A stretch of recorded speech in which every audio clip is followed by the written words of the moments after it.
Welcome! Coming up on the Tech Show this week, we've got a new helmet, new shoes, a new free ride bike. Free ride? Free ride. Okay. And much more.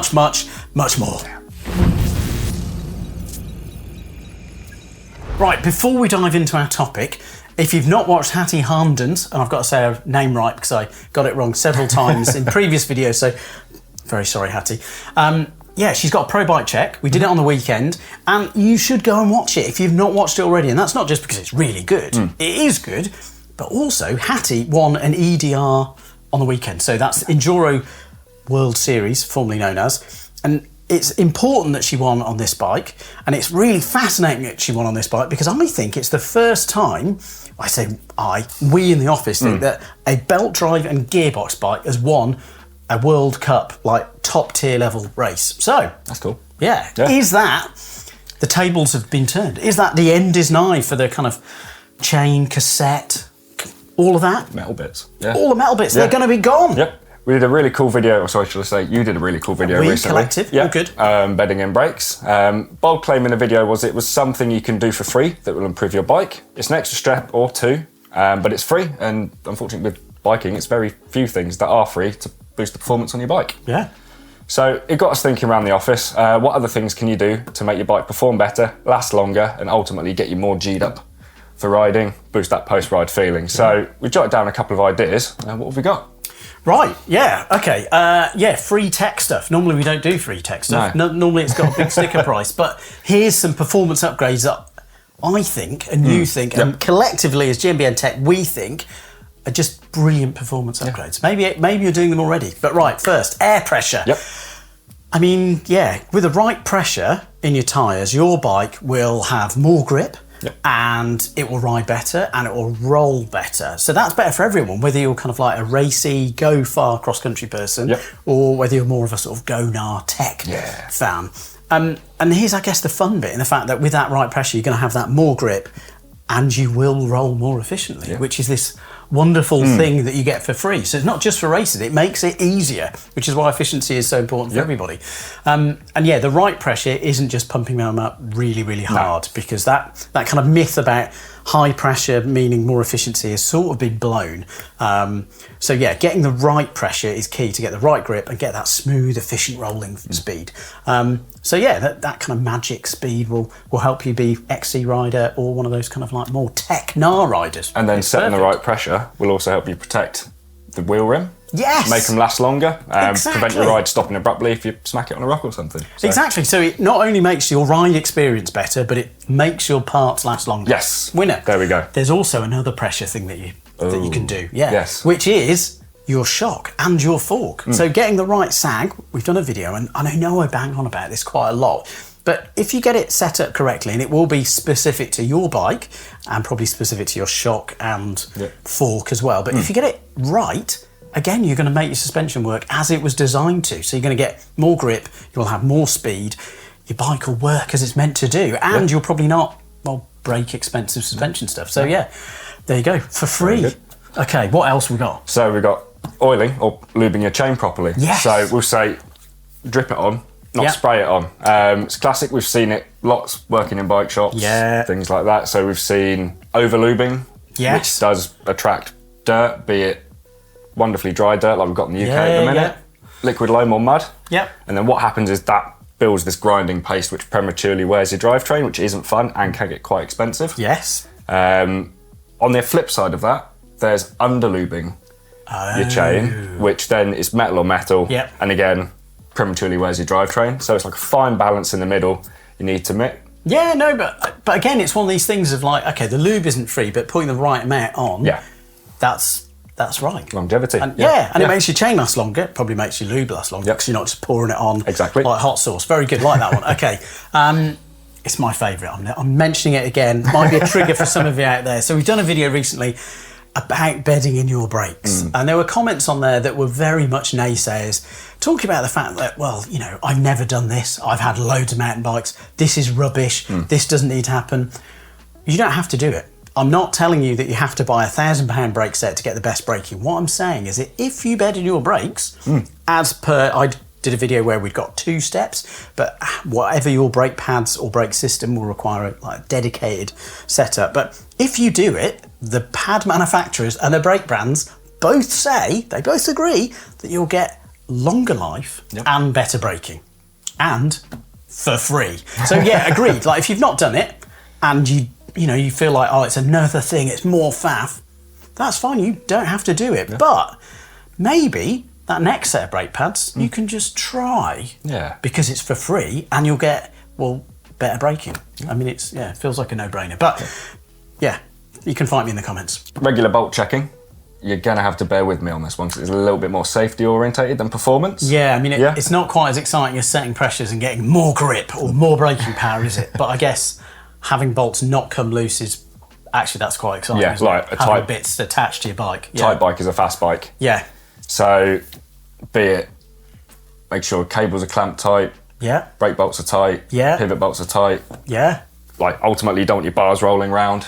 No. Yeah. No, it all makes sense. I mean, I guess it is it is a bit of time consuming. Maybe it's like 15 minutes to check all the key bolts, maybe that much. But then it's 15 minutes well spent because I actually enjoy working on a bike, but maybe you don't, but still it's worth spending because I think it's that thing of like, if you're on a really long ride, even at a trail centre, but you're at the furthest point from the car park, and like, I don't know, your mech falls off because you haven't timed it on because you haven't checked. Oh, because sometimes the clutches can work the bolt loose and then your mech falls off or it falls into your wheel and, it just compounds and bigger snowballs. Problems. Yeah, exactly. Yeah. Then it's like, it's a long walk home for just 15 minutes before. Right, okay. What else we got? So, bike fitting. Oh, that's a great shout. Yeah. So, yes, they can be expensive if you go to the extreme of it. Yeah, but things we can do ourselves at home. Make sure your seat height's correct. Yes. Make sure levers, bar roll, they're all in a nice place. Yeah. So a lot of people think bike fitting will be for more like gravel, road, XC. Yeah. But if you think your bike's pointing downhill a lot of the time, you may be hanging off the back, you want to get everything at the right angle potentially for that. Yeah, yeah. So it might feel a little bit weird on the flat, but makes sense when you're pointing the bike downhill. No, I think that's really good because I think it's easy. We did a video with Ergon sort of the end of last year about bike fitting, and Ergon have got a little kit that you can buy and it's got tape measure, it's got a plumb bob, it's got all the things to set your bike up. And it does cover lots of riding, and the video that we did was for trail riding and talked about saddle height and bar height and some of these things. And there were comments saying, well, I don't really care about that. And you know what, that's fair enough. Like there's loads of bike fit stuff that you can do that isn't tuning your bike for pedalling efficiency. I mean, we are pedaling bikes, so it is important. I know, even if you're on an EMTB, you're still pedaling. But yeah, you're right. Talking about bar roll, talking about brake lever setup, those are the things that, even if you're just sort of pootling and you don't care about how quickly you get to the top hill and you're all about enjoying the downhill, it's bike setup. It's free and you can do it. Okay, I feel like that's enough, isn't it? There's one more I'd like to discuss. Right, yeah. Washing your bike. Oh, no, that's very good. It's one of those things, little and often. Yes. Keep on top of it. Again, going back to lubricating your drivetrain. Yeah. It stops grinding pastes building up. Yes. So always lubricate a clean drivetrain where you can. Yeah. Which is always good. Doesn't necessarily have to be like a deep wash every time. No, okay. So, like I said, we're very fortunate at the minute to have nice dusty trails. Yeah, we are. So maybe get away without washing your bike after every ride, but say a harsh winter in the UK and it has been pretty wet and muddy this time round. Yeah. I was washing the bike every time I went out. Yeah, no, that's valid. I guess it also loops back to that bolt check one where if you're washing your bike, even if it's just sort of like a brush down if it's dusty or just cleaning your chain and wiping off the excess sort of crud, you can throw a bolt check in at the same time of the main bits that you really don't want to fall off. Yeah. You might want your bell to fall off, not a problem, but other bits you want to stay on your bike. Okay, it feels like we've got a lot there. Yeah. I think more than we thought. I lost track, 5? Maybe 6. Anyway, if we've missed any of those free tips, let us know in the comments down below which one you would add. And do you do these tips already? Should there be more? Let us know in the comments. Met, our helmet partner, have got a new helmet. Yeah, so we've shown the Revo already. Very nice helmet. Very nice. Yeah, very comfy. Well, they've got a new helmet, the Shelter. Yeah, so it's feature packed. It's got lots of things. We've got 12 vents in there, designed for wind tunnel tech. And I know you might be thinking, on a mountain bike. Yeah, I know. But no, it's not aero gains like that. It's actually airflow. Okay. So they're using the wind tunnel, which they've got, which is pretty cool. Not that many brands have got that, to monitor how much hot air is pulled out of the back of the helmet. That's cool. Yeah, isn't it? It's quite clever. So, lots of other nice features as well. So it's functional over form, so it's not got weird shapes where you don't need them. It does fit a little bit deeper at the back, but it's designed for XC and trail. The retention system is designed to grip around your head, not just sort of like pushing the helmet into your forehead kind of thing.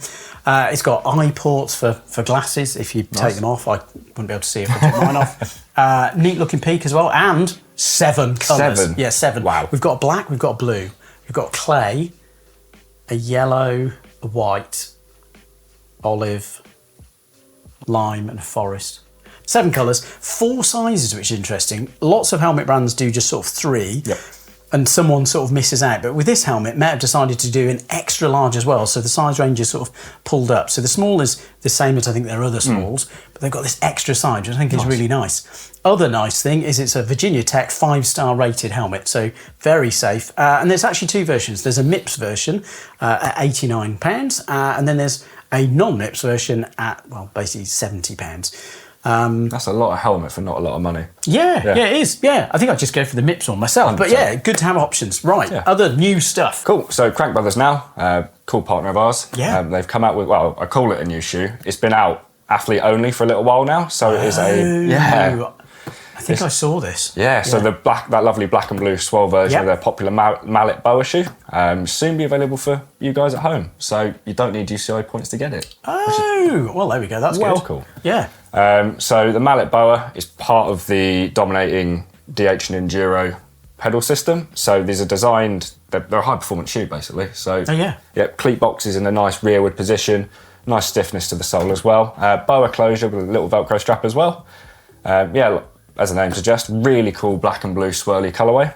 They look great. They're available to you now. They are limited edition though, so you've got to get one of them nice and quick. So €199, $199. Okay, nice. Well, good to know. I don't have any UCI points, if you hadn't guessed. So good to know that there's options out there. Ghost Bikes have, brace yourself, a new bike. That's not the news bit, but it's a free ride bike.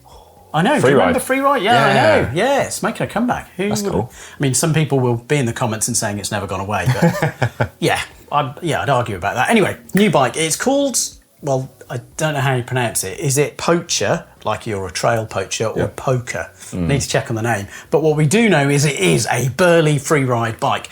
We've got full carbon frame front and rear, and it's sort of certified for Category 5, so that's the ATSM standard. So it is a really burly bike.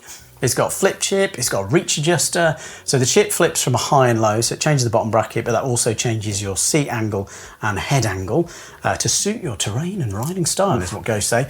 And the reach adjuster changes, well, as you might imagine, the reach. Yep. But it also notes that it changes the wheelbase. And when I first kind of read this, I was like, well, that can't be right. But geometry says different, because if you're moving where the head angle is and where the head tube is, which effectively is what the reach adjuster is doing, you're actually changing where the front wheel is. It's quite clever, cool. Very good. Plus or minus 5 mil on that one. So nice to have the option. As stock, it's 180 mil of travel front and rear, but it can handle a dual crown 200 mil fork. You can change the rear shock. I presume this is the stroke length versus the eye to eye, but you can make it 190 in the rear. It's also MX wheel size. And I need to kind of caveat that with, Blake did a video from Rampage where we had loads and loads of free ride bike checks. If you haven't watched that, do. It's awesome. But loads of people running mixed wheel size, but with like a 650 and 26, or some people 26. This one is 29 650B, so more of a, I guess now, traditional mixed wheel size. 4 sizes, which is interesting. All of them have got a 64-degree head angle, and the reach runs from 435 millimeters in the small, all the way up to 510 in the, must be extra large. And there's 3 models and 3 different specs. So there's kind of one model with a Zeb, RockShox Zeb, and Vivid Select with, what else do you get on it? You get SRAM Mavens, and then an Eagle 70 T-Type, so that's the mechanical stuff, and that's €5,000. There's a Pro model at 6,500 where you get XT drivetrain, you get Fox suspension, and then there's, brace yourself, all singing, all dancing, Axis T-type drivetrain, top tier Zeb, top tier Vivid, loads of spendy bits. £8,000. €8,000 for a free ride bike. Hey, it's there if you want it. Cool. What else have we got on the news? So, Park Tool, they've got some really cool products. Yeah. They're not necessarily always free, but these ones are. So, yeah. Free Park Tool. This sounds good. What's okay, this? tell me more. Cool. So what we're talking about, they are 3D printable pegboard tool mounts. Oh, Yeah. nice. So you can just download them from Park Tool. Oh, genius. Which Okay, is great. cool. So they've got 7, which all look great. They're all optimised for the standard American pegboard, so 932 holes, spaced 1 inch apart, but they can be modified to fit your pegboard at home. Oh, nice. Oh, yeah, because you can just change it because it's a 3D printed file. Yeah. Very clever. So our favourite tools like the AWS H3D, the little 3-prong. I know, the 3-way. Yep. They've always, well, not always, but they can be a little bit tricky to hang up sometimes. Yeah, they can. They're a bit of a faff. But now you can hang it. Now it's got a hanger, dedicated 3D printed hanger. Proper I like cool. that. Yeah. No, very good. There we go. Very nice. Thanks, Park Tool. Canyon. So, they're a partner with us here at GMBN Tech and GMBN. Been with us a very long time, which we're very grateful for. And they're the reason we get to do all the cool stuff we do. Yeah, they are. Yeah, one of them, But interesting news from the US is that they're offering the attainable range of bikes from Amazon now. So, another channel to get the bikes from. Yeah, another retail channel. Okay, nice. Canyon themselves are still going to be handling the after-sales support. So, servicing, warranty, any tech questions. But they're now on Amazon. So okay, nice. No, that's really good. Some more industry news. This time from the Rockies. Yes. Well, actually more Rocky Mountain. And actually it's sort of changed a little bit. But still, Rocky Mountain, they'd entered a kind of weird space. I think in America it would be called Chapter 11. In the UK it would be a type of bankruptcy. But they've transitioned to a new owner. So it is called Chaos Sports, and they're all Canadian investors, which is nice to see. 3 of the owners from this new group of 4 are from Maui Bikes, which is a Quebecois e-bike brand. I've not heard of it, to be honest, but it seems like they've got bike experience, which is really good.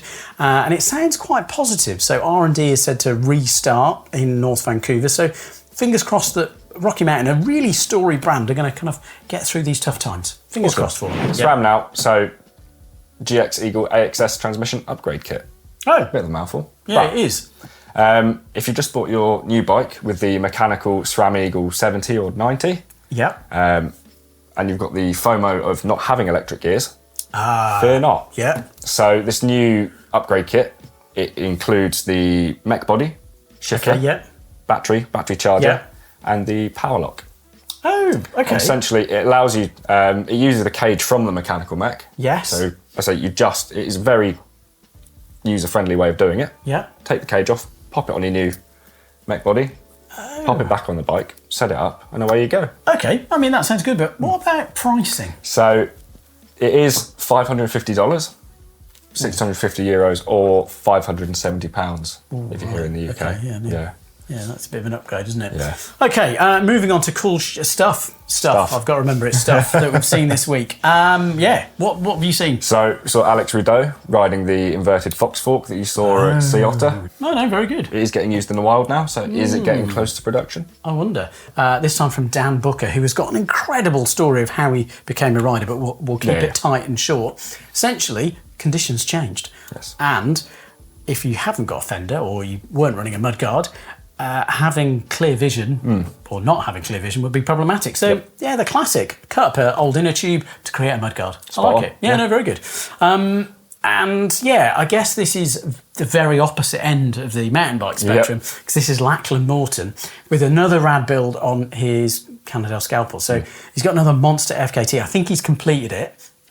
I think he's set another fastest no time. And I sound quite vague because, he's quite vague because there is this long distance route that he's done in Sweden, but they don't actually know if anyone's set a faster time. But he's monstered, 350 kilometres or something bonkers like that in sub 20 hours. I mean, it's ridiculous. Anyway, I really like how he's made an XC bike into a sort of like go long FKT bike. Cool. I mean, I know that they're close enough, but it's very nice. I like that a lot. Cool. And finally, there is a little extra thing, which is Windler. It's a small UK brand. toolmaker, which I'd never seen before, but they popped up on my radar. Lots of precision-made parts, lots of modularity where you can kind of fit different bits together. Nice. They've got kind of like knife blades, which are always handy to have, but they've got a chain tool as well, and some little bits and a ratchet. I just quite liked it. Pricing starting from £27. Nice. Seems quite good. Yeah. There we go. Right, I think that is all the news. So last week we asked the question, E13. Yeah. How did it get its name and where did it come from? Yeah. Unfortunately, I need to flag, sorry, I did ask this previously. So with great shame, I hang my nerdy head. Sorry about that. Despite that, though, we only just got 2 winners. So thanks, Tim, and thanks, Sepster. Great work. And the answer was that E13 was named... Well, at the time, there was 2 people in E13. There was Dave Weigel, who is the founder, and then he lived in one place. John Pentecost lived elsewhere, and basically halfway was Exit 13. Apparently, it's now been renumbered, but it was on this drive from Maine to Boston. Yep. They thought about Exit 13 because they thought, cool name, and then they thought Exit sounds a bit negative, so then it just turned to E13. Nice. Yeah, it was fun. So we had 2 actual winners, but then I'm going to say 3 because JD Jones 75.2 also said, hang on, it was Dave Weasley, Exit 13. I think that might be autocorrect because I think Weasley was Harry Potter. Yeah. Let me know in the comments down below. Right, questions. What are we doing? It's always tricky, isn't it, to think of a fresh question. Yeah. This might not be fresh, but I think it's a good question. We talked about Park Tool, and we talked about how their latest product is this 3D printed, print yourself little tool mount. But what was Park Tool's first product? Answers in the comments down below. Cool. So time for hashtag Ask GMBN Tech. So we've got a really good one this week from Robert Benassi 3912. So hashtag Ask GMBN Tech. Does anyone make a wide width flat pedal shoe? I've tried a few brands and would have to get a shoe size that's extremely long to fit the width of his foot. Yeah, this is a tricky question. I mean, it's tricky because it's that thing of trying on shoes because everyone's foot is so different. Like we have different arch shape. Where your foot is wide can be in different places in terms of if you've got a sort of collapsed arch or flat foot. Yep. There's loads. And I guess the other thing that's sort of annoying to think about is also you've got like a wide foot, but how high is your arch? Because that's another factor. Yeah. Some of the shoes aren't going to accommodate that. So it's kind of, we've got to look for a couple of different things. Then gets more complicated and a bit annoying because some shoe brands will actually have different sort of fit or the kind of the last, which is this sort of often a plastic form, which is the shoe is built around, and you'll have like a set shape and they'll size it up and scale it through the range. And unfortunately, some brands between their different models have a different last. Okay, I would say make sure that you stick to lace-ups. It's really tempting to look at BOA. It's tempting to look at Velcro and all the other fitments. And okay, that's less so in flat pedals, but lace-ups are really good because they often run all the way down to the vamp area. So that's often between your kind of like first and fifth met, so where your toes are. Yep. And that's often where people have this sort of tightness of shoes. So with a lace-up, you've got more options. And some brands like Shimano do offer wide options. Unfortunately, with Shimano, they only do it in their clip shoes at the moment, not in their flat pedal shoes. So we had an ask around, and it sounds like Physique and Liat might be good options. Now, Physique, I did have to double check. I used to work for a shoe brand. We'll leave a blank there. Physique did used to have quite a narrow form, but I know on their newer mountain bike shoes and on their flat pedal shoes, they've actually got quite a broad, wide shape. So it could work. It's worth trying on. They do a lot of lace-ups as well. I just feel like it's going to be one of those things of trying a couple of different brands and a couple of different models. Try lace-ups because you can make sure that the fit really works for you. And if that doesn't work, I think the other option is to have a look at actually hiking shoes.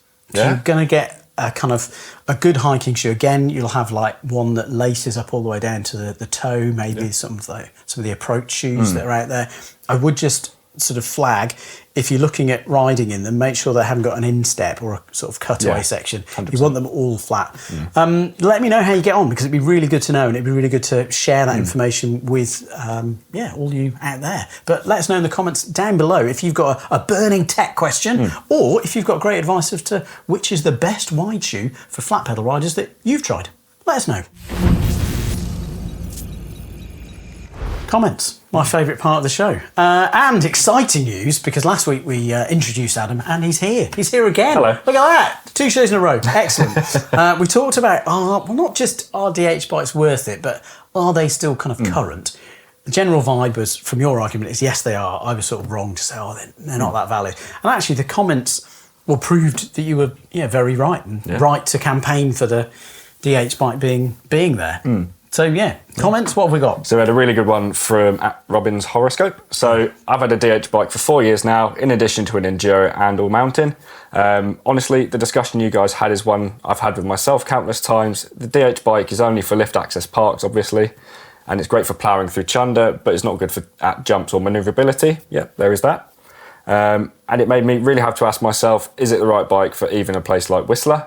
Ultimately, I've decided yes, it is. But I'd probably be 90% as happy on the enduro bike. The thing is, there's nothing that replaces the feeling of a triple crown fork. Even if it were 190mm single crown, you just can't replace the sturdiness of that triple crown. Yeah, I think that's really valid, because even if you did have a really long travel single crown, I think it makes the argument for dual crown or triple crown even more relevant, because you've only got one thing holding it. Anyway, Daniel Zatos, I'm just butchering your name, sorry Daniel, 2955 if the numbers matter. I really like how Adam is straight to the point. Great addition. I agree, isn't he, Brill? There we go. Then we've got one from Bonky Wonky. I think you might be better to answer this. I can do, I think, because this was at me. So he said, clearly you've never ridden a DH bike on a DH track. I have for years, and the difference is not night and day, but still more than big enough to justify a DH bike, even if you don't use it more than 10 times. Nothing comes close to the stability and speed on rough terrain. Just to flag up, I have ridden a downhill bike. It was a little while ago. I also worked on some downhill bikes a little while ago. Sorry that you got the misinterpretation that I hadn't ridden a downhill bike. Cool, more? Yep, Champy on PC. DH bikes are more relevant than they used to be. There are more bike parks around. I think. That's valid. Also, the bikes are more capable now, and they ride more trails features than ever. I mean, that's valid. Mr. Gord says DH bikes are similar to sports cars. Sports cars are unpractical for 90% of people, but whenever car manufacturers release a hot new supercar, it generates lots of attention and excitement. DH bikes and sports cars are not practical, but they are fun and they are fast. Plus, they look cool. Can't argue with that. No, not really. And Simon Griffiths comes in with a really good one, saying if you've only got one bike, it wouldn't be called an obsession if I only had one. And you're right. I don't know why I was sort of so kind of one bikeist, but actually I don't have one bike, and I really like having lots of bikes. I'm very, very lucky to have them, but it's really nice. They all, they're slightly different niche that they fit into. So I think I've completely lost that argument. But what are we coming up to next week? What have we got on? So we're getting boots on the ground over in Poland for the first round of the DH. Oh, of course, because XC has started, but we haven't seen the downhill yet. No. Oh, okay, that's super to look forward to. Yep. Oh, and we've got a video. It's a deeper dive into the inflating world of tubes. Yeah, I really did the research. It's airtight. Hey. Very good.